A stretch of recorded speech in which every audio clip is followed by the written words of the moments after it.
Warahmatullahi wabarakatuh. Salam dan bahagia. Perkenalkan, nama saya Erima Devitasari, NIM 2018008488. Saya akan mempresentasikan hasil penelitian saya yang berjudul Pengaruh Motivasi Intrinsik, Keterlibatan Kerja Karyawan, dan Kompensasi Terhadap Kepuasan Kerja pada Perusahaan Jasa Catering Buasi Yogyakarta.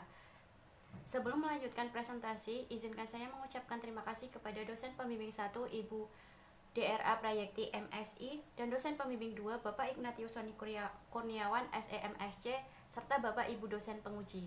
Selanjutnya, latar belakang masalah. Fokus penelitian ini adalah tingkat kepuasan kerja karyawan. Ada beberapa faktor yang mempengaruhi tingkat kepuasan kerja karyawan, yaitu motivasi intrinsik, keterlibatan kerja karyawan, dan kompensasi. Kondisi COVID-19 ini memaksa pemerintah meminta masyarakatnya untuk melaksanakan kerja dari rumah. Dalam hal ini mengakibatkan terjadinya penurunan pada perusahaan jasa catering Buasi Yogyakarta.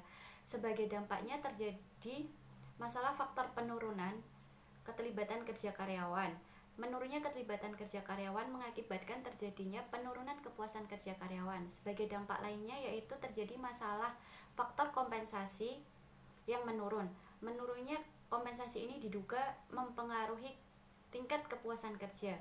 Dalam hal ini, kepuasan kerja merupakan hal penting karena karyawan menghabiskan sebagian besar hidupnya pada pekerjaan. Kepuasan penting untuk kebaikan pekerja, bahkan terkait dengan terikatannya pada organisasi. Rumusan masalah. Selanjutnya ada tujuan penelitian. Pengembangan hipotesis diambil dari penelitian terdahulu yang sudah dilakukan. Hipotesis pertama, motivasi intrinsik berpengaruh positif signifikan terhadap kepuasan kerja. Hipotesis kedua, keterlibatan kerja karyawan berpengaruh positif dan signifikan secara langsung terhadap kepuasan kerja. Hipotesis ketiga, kompensasi berpengaruh signifikan terhadap kepuasan kerja karyawan.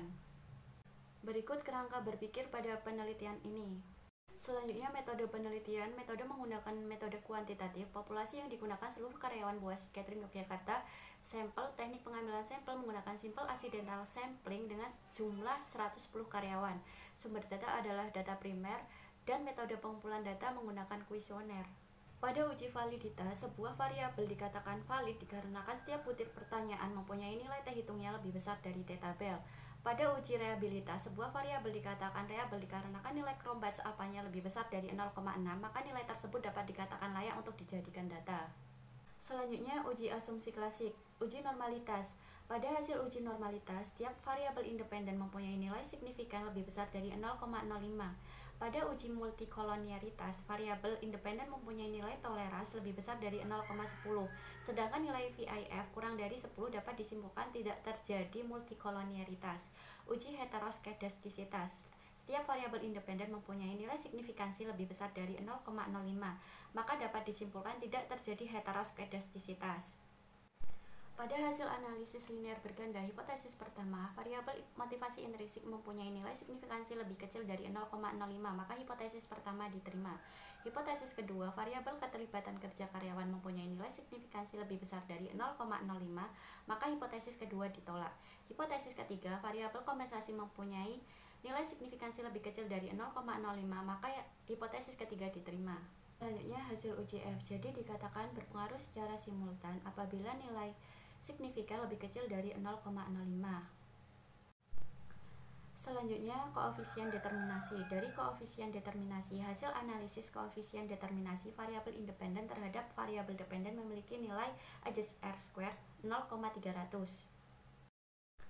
Pada hasil regresi diketahui nilai beta yang paling berpengaruh terhadap variabel kepuasan kerja adalah keterlibatan kerja karyawan diikuti motivasi intrinsik dan kompensasi. Sebagai berikut nilainya.